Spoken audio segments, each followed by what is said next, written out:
Hey, this is Lucky Yates. Hey there, this is Jimmy Simpson. Hello, this is Brad Sherwood. Hi, this is Claire Coffee. This is Andy Daly. Hey there, this is Kevin Durant. Hi, I'm Chris Parnell. Hey, this is TJ Fine. Hey all, this is David Hoffman. You are listening to Next Level Radio.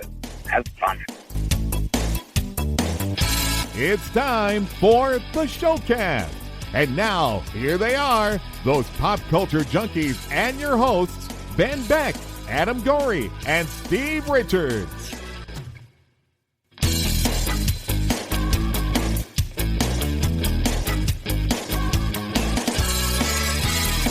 Welcome in, everyone, to another edition of the Showcast Spotlight. I am Ben Beck, joined once again by my co-host Adam Gorey, and this time around we're bringing you a double dose of guests. Our first guest this time around is somebody we had the chance to speak with a while back, and we love spending time with them anytime they come to town to promote the show. You'd know him from Whose Line Is It Anyway, and of course one half of the show, An Evening with Colin and Brad. Please welcome back Mr. Brad Sherwood to the program. Brad, thanks for joining us again. Oh, my pleasure. So you guys are coming back to town, and I know this time around, you guys are usually you're in Easton, I think around November, and I know you're back there again, but you're hitting a couple other places local to the area this time around too. Oh yes, we're like a Subway sandwich place. We want to open up as many locations as possible.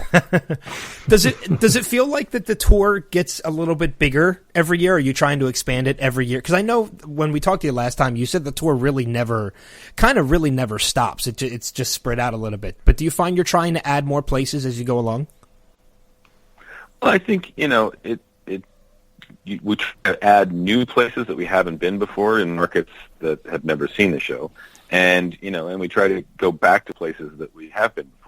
Sometimes some towns will have us back every year, and other towns need to sort of wait a couple of years before they have us back to sort of rebuild the audience in their minds.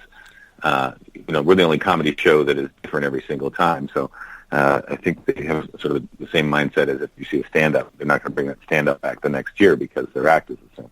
Yeah. Yeah, and I know you mentioned the cities that you kind of visit every year, and I know Easton and State Theater is one of them because I've actually seen you there a number of times, and it's like you said, the show is different every time, which is one of the reasons why I love coming out and seeing you guys anytime you come to town. And I'll actually be at your show this coming weekend at Sugar House Casino, which is literally right up the road from me, so I'll be there. Oh, terrific. And I'll probably be in Easton too, because it's again, it's a couple months later, and it'll be a completely different show, which is why I love it. It will indeed, except for Mousetrap. That'll always be exactly the same. I was gonna say, do you guys? I mean, have you added any new games to the tour this year or in the past several months? Yeah, we have a new game called Song Queue that we haven't been doing terribly long, so I don't think we did it last time we were in Easton, and that's a lot of fun. It's similar to the game Kick It, but instead of just doing all rap songs, we're doing all sorts of, different types of songs. We got instrumental versions of songs that everybody would recognize, and we're singing to those, which is a lot more challenging than just rapping. Yeah, those are always the that's fun our new games. Favorite game. That's your new favorite?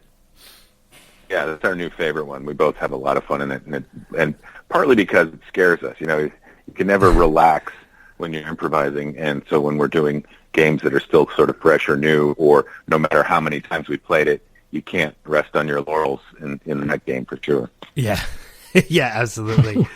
I think the last time we talked to you, you had mentioned something in that I think you wanted to try and find a way, and I don't know if you were serious or not, but you said you wanted to try and find a way to phase out mousetraps just because of how painful it is. And I think we had ended up saying that we couldn't see how you could do that because it's such a fan favorite.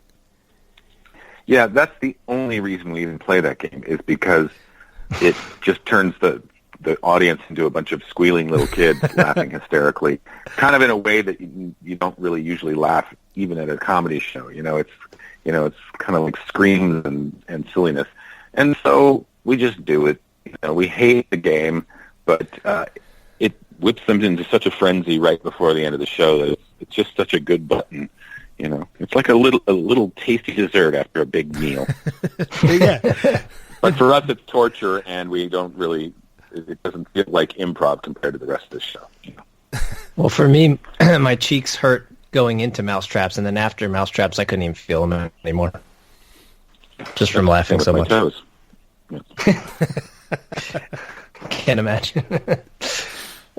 Just go to the hardware store, buy a couple Mousetraps, take your shoes off, put on a blindfold, or turn the lights off in your kitchen, and just walk around for a while. Sure, I can find something better to do. Yeah, I'll pass on that. With now I'm drawing a blank. I forgot. Yeah, I forgot I was going to ask, but I mean, I know we probably asked you this last time, but more recently, has there been any good, maybe memorable audience participations that you guys have had that something an audience member has done this time around that kind of caught you guys off guard? I would say for this particular question, and we do get that question a lot. I'm not saying it to diss you that you're asking a question I've heard before, but we as improvisers are the worst people to ask that question because during the show you have no ability to really remember anything as remarkable because the entire show is unexpected. And generally things that stick out in someone's memory from something that was going on in a show, like a Broadway show or whatever, is when something out of the ordinary happens. But our entire brain is living in out of the ordinary space during the whole show because we don't know what's going on. So everything that Colin says to me is out of the ordinary because I'm not expecting it. So you can't catalog some other thing and go, oh, that's the thing I remember that I didn't think was going to happen because the entire show is that way. And, so even if some audience member does something really wild and crazy, if someone else mentions it after the show or a week later, I can go, oh, yeah, I remember that. But when you're in the show, you're in sort of like this intellectual triage, dealing with this crisis situation that you can't catalog these things as memories, Does that make sense? No, yeah, it does make sense quite a bit. I mean, especially because, you guys have to be at the top of your game going into the next game, so. Yeah, it's just that if we were doing a play and something happened in the middle of the play, like a chandelier fell down, you would remember that for the rest of your life and tell it to everybody. But our show is a chandelier falling down and then wild bees coming at us and then a river of lava and then monkeys blowing darts at us. You know what I'm saying? It's all ridiculous and remarkable. And our brains are constantly coming up with things as we're improvising, Yeah. And at the same time, your brain is capable of having more than one thought when you come up with an idea on stage. Sometimes my brain is like, oh, gosh, which way should I go with this in this moment? So I'm looking inside my head at maybe 3 or 4 options that I could do right then. So there's no space in my mind for memory of, something because all I would remember is, oh, at that moment I had like 5 thoughts in my head. Yeah. I know. And the other thing, just one more thing on that. If someone does something really ridiculous on stage like that, when that happens, we are still in our now what are we going to do about that mode? And either coming up with something funny to say and using it. So we're still working when that magical thing happens because it's still our job to take that and build on it and make it funny or call attention to it and dissect it and make it look ridiculous. Yeah. So, yeah. Yeah, I kind of feel like there are times from some of the shows that I've been to that a lot of times when you put the next step into the audience's hand, whether it's because I know there's a game where you pass a microphone around to the audience, and I've gotten so close to having that microphone in my hand before, and at the same time, while I'm excited to get it, I'm also relieved when I don't. Just because it's a lot of pressure with everybody before me. But I kind of feel like sometimes there are people in the audience that do things intentionally to purposely try and throw you guys off your game and kind of make you guys misstep a little bit. I would say that the overall mindset of the audience is, yes, they want to have fun, but they kind of want to see if we're the real deal. And part of them proving to themselves that we're the real deal is throwing something that they think we can't deal with. You know, Yeah. it's a skepticism that people watch magic shows with too. You're like, he did not make that elephant actually disappear. There's a trick here. So as much as it may amaze you, your brain is never going to go, well, he just actually made it disappear. No, he used some method to make it disappear without you being able to figure it out. Yeah. That's, you know, and so I think people see an improv show, and there's a little skepticism that we couldn't possibly really be able to be that consistent and funny nonstop for 2 hours in a show. You know, we must default to, you know, let's do the old plumber gig, or, you know, so that's why they want to come up with things that would possibly screw us up or confuse us. Yeah, but you guys are always at the top of your game, man, and that's one of the reasons why I always love coming out to the shows, because no matter what people throw at you, man, you guys take it in stride and you just ride right along with it. I think that you have to be at the top of your game, because I think we've learned that we do our best improv when we leap off into the unknown. The weirder something goes and the more confusing it is, that tends to make us work better. It's almost like our comedy brains are like Ferraris. They really only do good when they're blown out wide open. Yeah. They don't do well in city traffic, but when they're going 250 miles an hour, that's what they're designed to do. So that's when my brain improvises at its best, when I'm sort of just hanging on the edge of the car as it's careening around going, there's no way we're going to be able to make this make sense. And then that's when the magic really happens. Yeah. Yeah, Exactly. that was kind of something I was thinking of. Like, is it one of those things where you have to stay really focused to stay on your game, or staying focused is actually a negative thing, right? I would guess in this case, like too focused. I don't really overanalyze how my brain works, but I think I am sort of an ADD, easily distracted, but smart and verbose person combined. So, like, part of my brain is a really good researcher, and then the other part of my brain is like, oh, look, a bunny. And I think the combination of those two things are what make a good improviser. Because every moment you have to throw away, and I could be coming up with I know what I'll do. And then Colin says something, and that negates the reality that I was about to offer up, and now I have to abandon that and go with what he's doing. So you can't become too precious, even with an idea, or with an idea that you just spit out. If he comes up with something and gives you a reason why you can't go do that because the monsoon is coming. Oh, okay, and then you have to keep running off in whatever direction. Yeah, that makes sense. That's kind of what I figured, because I mean, it's like, if you're people who are like really focused have a tendency not to let their mind wander, and that's pretty much all you have, all you're doing the whole time. Your mind has to wander. Yeah, an improv game is kind of like the two of us trying to keep a balloon from hitting the floor, but the challenge is also to never touch the balloon the same way twice. Yeah, no, that makes sense. I know. Go ahead, Ben. I was just going to say, that's an interesting way to put it too. I never actually pictured it that way, and when you put it in that sense, it does make a lot of sense. Yeah, I've also said in interviews in the past that doing improv the best is to always do it differently and never fall into a rut and constantly challenge yourself to do it always in a unique way, is counter to everything else that people get good at in the world. If you're a professional basketball player, you get good with muscle memory by taking free throws and trying to do it the exact same way every time.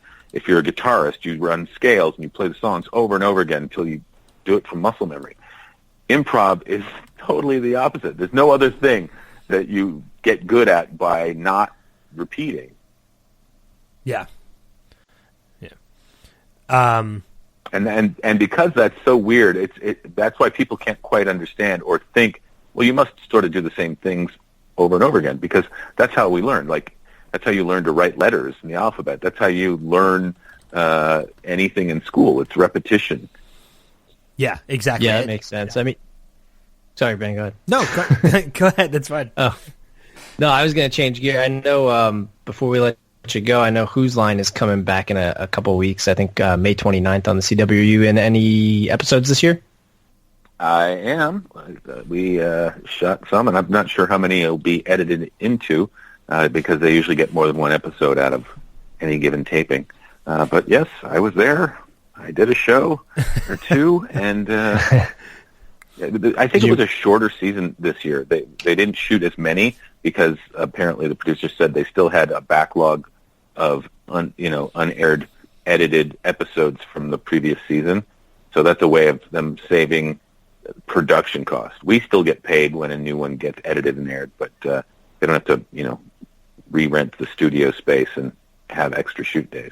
That's interesting. And that's good for you guys too. I mean, because, anytime a production, I'm thinking from the professional standpoint, if, the CW sees production costs are low, that gives them another reason to bring you guys back for another season afterwards too. Yeah. Our production costs were so low on ABC that they had us up against Survivor and Friends when we first came on the air. And then when we weren't getting amazing ratings because we were against the two most popular television shows on the planet, they thought, oh, people don't like this show. And then they put it somewhere else and it got great ratings. So never underestimate a network's ability to completely ruin something good. Yeah, seriously. I wonder why this show has lower ratings than Friends and Survivor exactly. in their prime. Yeah. Did you? I know the tendency of the show is to have a celebrity guest appear once per episode, usually from the network. So probably a lot of CW actors and actresses. Anyone good that you got to meet this time around, or even last year that we'll see air this year? I remember Wayne and I sang a song to Carmen Electra this season. Ooh, that's interesting. Yeah, that was, I can't remember what we sang about because I have no memory of what happens on stage. What happens on stage stays on stage and never is remembered by me. Until it airs. Yeah, right. Yeah. One final question. Greg Proops is probably the only one who can remember that stuff. Greg, he has a brain... Yeah, I met Greg, and he's a genius, man. His memory's like a sponge. Oh, he reads history books and can tell you like verbatim the entire book that he just read. I always say to people he's the smartest person I know personally because he's just a font of information, well read, just always is poring over history books and sports and music and movies and yeah. I wish I could have that intellect and figure out a way to monetize it. Yeah, I went to one of his... take my shoes off and walk around on mousetraps. Hey, everything works differently for different people. So, one final question I had for you, Brad, before we let you go, and this is something I've always been curious about. When you hear you guys or people similar to you, like comedians or improvisational comedians, go on radio programs, I always hate, and this is one of the reasons why we don't do it, I always hate like the programs or the hosts that be like, oh, well, can you tell us something funny or can you make something up on the spot right now? And I always wonder what, like, when you're doing an interview, you kind of have to be like on the nicer side and you have to be professional about it. But, is there anything about that bothers you? Does that annoy you if anybody ever does that, or how do you take that? We always, every once in a while they'll spring it on you without telling you, but usually they ask either the publicist or us, when we see them right before whatever it is we're doing. We were thinking of playing a game and this and that. And we usually say, it just doesn't play well on the radio. If you want us to sort of improvise a made-up radio program, so it's within the realm of the medium we're working in, but because just to do an improv game like the alphabet game, or, I've done the alphabet game probably 15 times on different radio stations, and it never, first of all, you don't have an audience there. Yeah. So you're not getting laughs, and you're stammering through it with a couple of radio guys that are, tripping over not the greatest version of the alphabet game because they haven't played it before, So it doesn't put you in your best light. It's kind of like asking a musician to play a kazoo version of their favorite song that they're going to be playing in concert. Yeah. With a bunch of kindergartners. Yeah. Yeah, exactly. So we try to stay away from it. Yeah. And like I said... there's a great... You might be able to find it. There's a great, well, not great, but mortifying video probably somewhere on YouTube of a morning show I did years ago, and they threw this on me without letting me know. Was the Scenes from a Hat? Yeah, it was like a Scenes from a Hat thing. And yeah, I think we talked about it last time you were on. I did find it. Yeah. I did find it. I'll have to find it again because I don't think I've watched it still since then. It still makes me cringe. I mean, they were well-intentioned, but it was just like, hey, you're asking me to turn these ideas that you had without an audience at 7 a.m. Yeah, that was without actually improvising with someone else into like a one-liner. So they brought yeah, up it's just, like someone's death too, didn't they? Wasn't one of the things like somebody dying or something like that? Yeah. Oh my god, it was funny for a completely different reason. Yes, it was more like The Office, the Ricky Gervais version of The Office, where you start to cringe from something really painful and awkward. Yeah, yeah, exactly. At least that's out there in perpetuity. Yeah. Well, you guys are coming to town. You're hitting a number of spots this coming weekend. You guys are going to be in Wilkes-Barre at the FN Kirby Theater on the 11th. You'll be in Gettysburg at the Majestic Theater on the 12th, and then you'll be at Sugar House Casino, which is where I'll be seeing you guys right in Philadelphia. Terrific. On May 13th. So right. You'll be returning to Easton November 18th, and then for anybody outside of the local area, they can just visit colinandbradshow.com for tour dates of other places that you'll be. Absolutely, and make sure you stop by and say hey after the show. I would love to. I know the last time we talked to you, I wasn't able to make it to that show. I know Adam and his wife actually met you guys afterwards. So I fully plan to take advantage of that this time around at Sugar House and see you guys after the show. Terrific. So, Brad, thanks for joining us again. It's always a blast. It's always a blast when we have you on. My pleasure. It was good talking to you guys, and take care. Yep, and we'll see you this Yeah, weekend. you too, man. Okay, great. Thanks. Take care. Welcome in, everybody, to the second half of this edition of the Showcast Spotlight. Our first half, we spoke with Brad Sherwood, who is one half of the show An Evening with Colin and Brad, and joining us right now, we have the other half of that, someone else you would know also from Whose Line Is It Anyway, as well as many other projects. Please welcome to the program, back to the program, as a matter of fact, Mr. Colin Mochrie. Thank you. Nice to be back. Yeah, we love having you guys on. As we were talking to Brad, anytime you guys are approaching coming into town anytime soon or anywhere locally, we love having you guys on to promote the show. And not only that, just having you guys on, just you guys are a joy to talk to. Oh, that's very nice of you. Thank you. And thanks for having me on second. It's good to end strong. Exactly. We save the best for last. We just won't tell Brad. No, never tell him. So we talked to Brad a little bit. You guys are coming back to town, and as we mentioned to Brad as well, it seems like every time you guys tour, you add a little bit more and more, not only on stage but off stage as well as as far as the locations that you go to. It seems like that your tour expands every year. It does seem that way, and we have to thank our sort of team for finding us new markets and getting us out there. Yeah, this year we're going to India and Singapore, which is going to be exciting, as well as all around the U.S. So we can't complain as much as we'd like to. Yeah.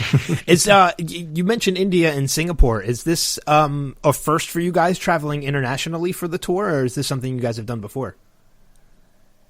Yeah, we did Australia a few years back. This will be our third time in India. For some reason, Whose Line is really popular there. So Brad and I went out there, I guess about 4 years ago, and then last year. And then we're going out this year with our friend Greg Proops. So that should be very interesting. Yeah, it should be a lot of fun. Do you find that there's any kind of language barriers or any kind of translation difficulty when you guys perform in a different country? When we first went to India, we were a little worried because even though people told us, they love Whose Line, we still felt, there is a bit of a difference in our cultures. And then our very first show, we asked for something, and the very first suggestion we got was fart. So then we felt more at ease. It was in our wheelhouse. It felt really good. Yeah, I can. It's like you never left home. Exactly. It's like a dream come true. That's great. God, I real quick. I know. I'm trying to remember who it is now. Greg, Ryan, I think Jeff and Joel are doing a tour as well called "Who's Live Anyway." Was that ever? I mean, did they ever ask you guys to kind of guest on that? But obviously, I'm sure schedules are kind of hard to work out with your tour going on at the same time. Yeah, we go in and out. I mean, Brad and I mostly do our tour together, and we do have a lot of dates. We always seem to be working around the same time. But we have toured with Jeff and Ryan and Greg and Chip Eston before he was a big star. So it's always great to see those guys and goof around with them because as well as being great improvisers to work with, they're all really good friends. So it's always just goofy fun when we get together. Yeah, they're actually, because they're in town, at least Philadelphia in town, 2 days before you guys are. So it would have been so cool to have all of you in town at the same time. But you guys will be in Wilkes-Barre when they're Wilkes-Barre. I'm probably saying it wrong. When they're in town. Yeah, and our show is really so much better. Oddly, what they do is they do short Shakespearean scenes. It's really, I don't understand why they do it, but they seem to be really intent in driving away their audiences. Yeah, it seems like a little bit of a misconception when you buy tickets to a show called Who's Live Is It Anyway? Exactly. You would expect some sort of version of Whose Line Is It Anyway, or some kind of improv, but no. They do some Shakespeare, and then Ryan does some beat poetry. Oh. Well, yes. We'll have to, next time we have him on, we'll have to ask him to do some for us. Love beat poetry. Oh, you'll regret it. I know you guys were just in Wisconsin. You get a few days off, between now and when you are in our area, or then and when you are in our area. What do you guys usually head back home for a few days and then fly back in, or what do you guys end up doing usually? Yeah, I usually do. Most of our, I would say about 80% of our gigs are on the East Coast. So this weekend we were in Milwaukee and Wausau. So Brad, because he lives in Las Vegas, there was really no reason for him to fly back because he would have to fly back the next day. So he tends to go to the next town where, luckily, I'm in Toronto, so I just head back to home. Yeah. That's nice. You mentioned Brad being from Las Vegas. Have you guys ever performed the show in Vegas for a Vegas crowd? Yeah, we used to. When we first were touring, it was everyone from Whose Line. It was Drew and Ryan and Wayne, and we did Caesars, I think, the first year, and then we did MGM. It was always around the Super Bowl weekend. And then Brad and I have done a few shows there. We took over Rick Springfield. Okay. That's his name, right? Yeah. Okay, I just lost all confidence. We did Barry Manilow's theater, and then we were in a theater where we were between an obscene puppet and semi-nude dancers. So it was kind of odd. I guess when you look at some of the games that you guys have played before, it might be fitting. Yeah, absolutely. Yeah, we can fit in anywhere, actually. Yeah. Exactly. You mentioned how you used to tour in the beginning with everybody from Whose Line, with Ryan and Drew and things like that. And I've seen your show a number of times. You and Brad have such a great chemistry on stage together when it comes, to improv. You work well together and you bounce off of each other so well. What made it be that you two were the two that went on tour together instead of perhaps maybe like you and Ryan or Brad and Greg? Yeah. Well, I think people expected Ryan and I to do it, and I, certainly always enjoy working with him. But when we first started touring, he had this flying thing where he couldn't fly. So that really makes touring difficult. Yeah. And Brad had actually approached me and said, I've been thinking about doing this two-man thing. Should we try it out? So we went out for 2 weeks and just to see if we could actually do it and whether there was an audience for it. And yeah, so that was like 15 years ago. So it's odd how it works. You guys have been doing this tour for 15 years. That's crazy. I didn't know it was that long. I was in my early 40s. Those days are gone. Yeah, I remember, I think the first time I ever saw you guys, every year you guys come around, I try and see you locally. I saw you 2 years ago in Easton. Unfortunately, I wasn't able to make it. And I know you last year, but I know you guys perform State Theater in Easton every year. This time around, I will actually be at your Sugar House Casino show in Philadelphia this coming Saturday. Excellent. I'm looking forward to that, and I hope to take Brad up on his invitation and possibly meet you guys after the show. But I remember the first time I ever saw you guys were playing colleges. You guys were playing you played Millersville University in Lancaster. And I think, I'm not sure if you remember that show, or at least remember visiting there, but that was probably a good, probably good 8 to 10 years ago. Yeah. Yeah, we still do colleges. It's interesting, all the different, a college crowd is so different from your regular crowd, and then a casino audience is different yet again. So it always keeps us on our toes. We can never get complacent and just, there's never a thing before the show where we sit there and go, you know what, it's going to be a great show tonight. We are confident in that. It's just never happening. As soon as we walk out, it's just we're panicking from the beginning to the end. Especially leading up to mousetraps that close it out. Yes. Yeah. We've tried to get rid of that sucker. It's not going to happen. Audiences are cruel. They love to see minor celebrities hurt themselves. There's a better chance of mousetraps becoming more extreme than mousetraps going away, I feel like. Yeah, we've tried, just in Milwaukee, bear we traps. Had hanging mousetraps. So we had mousetraps, but then we had 10 mousetraps hanging at head and genital area. That sounds terrible. So, I know. And pretty soon we'll just be letting them on fire. Yeah, right. I think the key to getting rid of it is changing it to an audience participation game. I think you may have something there. No, I'm going to. Because I know I would Brad. be okay. Yeah. You'd probably still find some crazy enough people in the audience to come up and do it. Definitely at the colleges. There are people who, no matter, it's like, what? Yeah. If I'm on stage, I'm doing it. Yeah, exactly. Speaking of the games that you guys play on stage, I know Brad had mentioned you guys have a new one this time around with music involved. And I think he said that's probably one of his favorite games at the time being.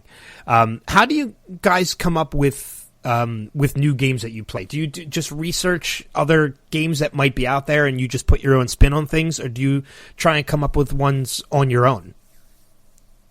Yeah, it's sort of a mix of that. Sometimes we'll try sort of shoving games together and having a bit of a mashup. So the other day we did the new song game we did, but we also used sentences with it. So anything that keeps us off balance, we find that's when the show works best, when we're constantly outside of our comfort zone. So we try to come up with games that, of course, we're trying to come up with games that have at least a 60% chance of succeeding. Yeah. And it's also tough because it's just the two of us. So we've kind of had to adapt by using audience members. And we always think, well, I guess that's kind of the last game. We've run out of games, and then something else will always come up. So actually, since I think last week, we came up with a couple of more, which I'm sure Brad has forgotten about. Yeah, I have to say, sorry, Adam. I have to say that improv has been such a big help in other degrees, and I don't know if anybody has ever told you about how improv has helped in their life and such, but I know I helped at one point a couple years back with I went back to my old high school and I was helping with their musical program, and there was a lot of new students that were just getting used to being on stage, and we were trying to work out fear and things like that. And we actually ended up holding a workshop with them that was pretty much all improv, and we just used a lot of the games that you guys have done on stage and Whose Line Is It Anyway with the kids, and it seemed to really bring a lot of kids out of their shell, even if they weren't good at improv. It just seemed to kind of break them out of old habits and even make them more confident when they were on stage. Oh, absolutely. I think the proudest thing about Whose Line for us is that it sort of got improv out there, and then it had all these sort of side effects. That, when we do the show, we tend to be humble about it, just because I think partly we're embarrassed, because it's like, what do you do for a living? Well, it depends. The audience tells me to do something, and I do it. That's what I do. But so many times, we'll have people come up after the show, and they've been fighting depression or going through a bad time with a divorce or a family member dying, and it sort of reminds you that comedy is a vital service. It can get you through a bad time, and improv is great for. I know there's been classes with autistic children, and it sort of helps bring them out too. A lot of businesses use Second City to teach them improv classes because it helps them either get used to speaking in public or just working as a team. So it's great that improv is being used more and more in real life. Yeah, exactly. And it does help in a lot of different aspects of it as well. Like I said, bringing out the confidence and even, it's almost like the whole comedy is the, laughter is the best medicine, because going to see your show, you could be in the worst mood you've ever been in, and just walking out after seeing you guys do what you do on stage, it's such an uplifter. And I know I always feel great just from laughing. And that's yet another reason why I just go to see your show every time it comes around. Oh, thank you. Yeah, I think everybody loves to laugh. You'll never find someone that goes, crap, don't make me laugh. And as you say, you do feel better afterwards, and it can get you, it's nice just for like an hour, 2 hours, not to think of anything else except what is happening at that point. There's nothing else happening in the world. There's no governments. There's no whatever is bothering you at that particular moment. So it's nice to have. Yeah, exactly. Yeah, and I mean, the show itself, you definitely get your money's worth, because if I remember correctly, when I came to see you guys in Easton, there was even like an intermission. Like, you can get, 10, 15 minutes. They just can't get us. I mean, in the casino, they tend to say, you'll have to get off by this time because we want people to gamble. So we can't be doing our Springsteen shows where we're just going on and on. So, but yeah, we tend to... we're always amazed when we come off, and they'll go, that was a 2.5-hour show. We always feel like, it felt like it was 45 minutes. Oh, yeah. But we were just, wanking. Yeah, exactly.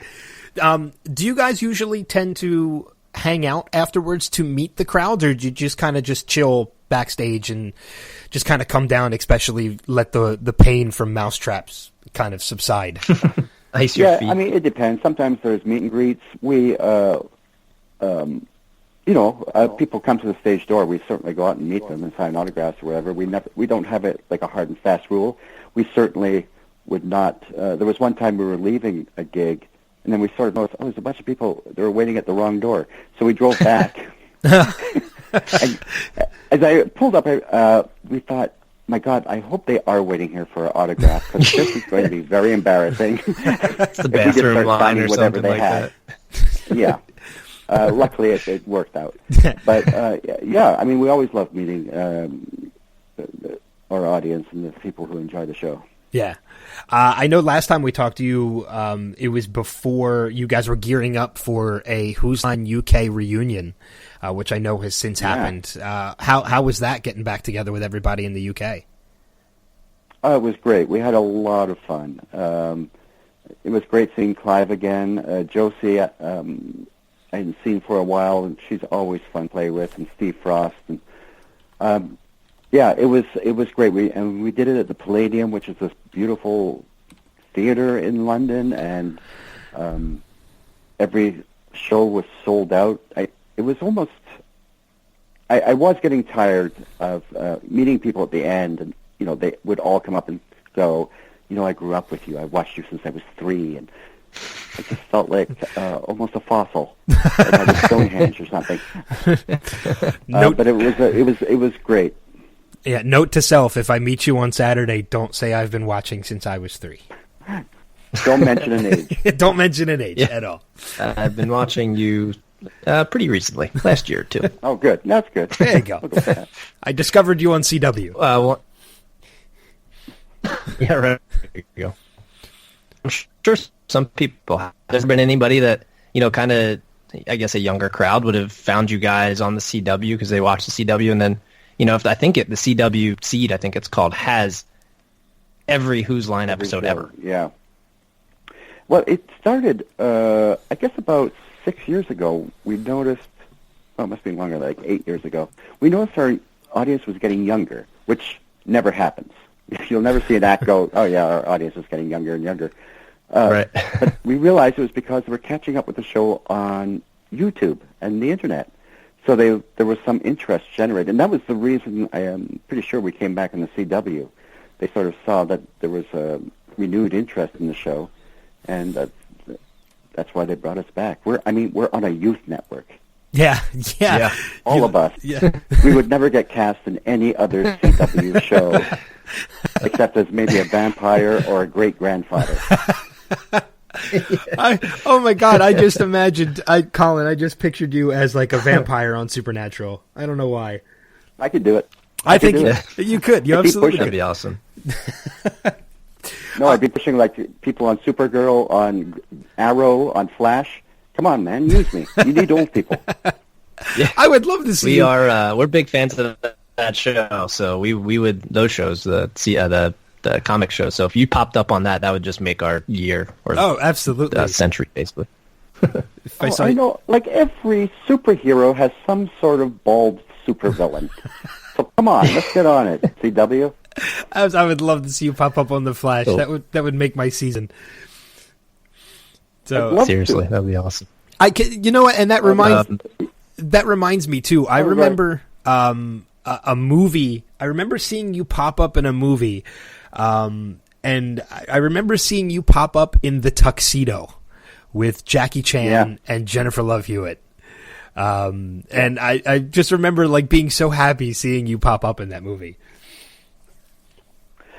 Here's how I got that part. I got a call from my agent who said they're filming The Tuxedo in town. They want to have a table read of the script to get an idea of what the comedy's like and how long it runs, and they want you to read a part. And I went, oh, sure, great. What part? And they said, you'll be reading the part of Jackie Chan. Because Jackie, English is not his first language. No. And because they want to get a sense of what the comedy works in. So I went there, and Jackie Chan was sitting beside me, and I read all his lines as Jackie Chan. And they decided to throw me apart because that's awesome. That's great. He was lovely. He was a lovely man, I have to say. He kept mouthing the words with me, and then he would do a scene and then come up and say, was that funny? I went, you're Jackie Chan. Don't ask me. I don't want to get involved. That's awesome. Well, I know one of the current things with all these streaming networks and stuff. I see you listed here as a recurring character on a show called, is it Androids on Amazon? Androids, yeah. What is that? It looks like a kids show. It is kids or young adults. Yeah, it's done very well. It's shown throughout the known universe, and just won some international Emmys. It's about these 3 kids who are sort of the life lessons they learn using science and androids. Your basic. Yeah, I was gonna say it's 4 seasons. We actually, I played their one of the girls' grandmother's boyfriend. That's where I'm at. So we had this scene where we're on a camping trip, and part of it was we get stalked by a bear. So we had this giant grizzly bear who had done a lot of work in the business, so was a veteran. And the trainer said, okay, you see this wire around here? It gives him little shocks, so he knows to stay behind that. So we were acting, and then I heard the trainer swear as I'm watching the giant bear walk over the little part that's supposed to stop him. I got to tell you, there's nothing like... My first thought was, I'm pretty sure I can outrun two of the kids. So I should be all right. But I thought, no, maybe I should hang around. And luckily the bear was just kind of curious and kind of walked off, and they kind of wrangled them 10 minutes later.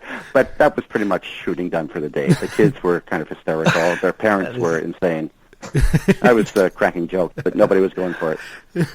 That's awesome. I love that. Yeah. I know we got to wrap things up with you too, but I wanted to take a second.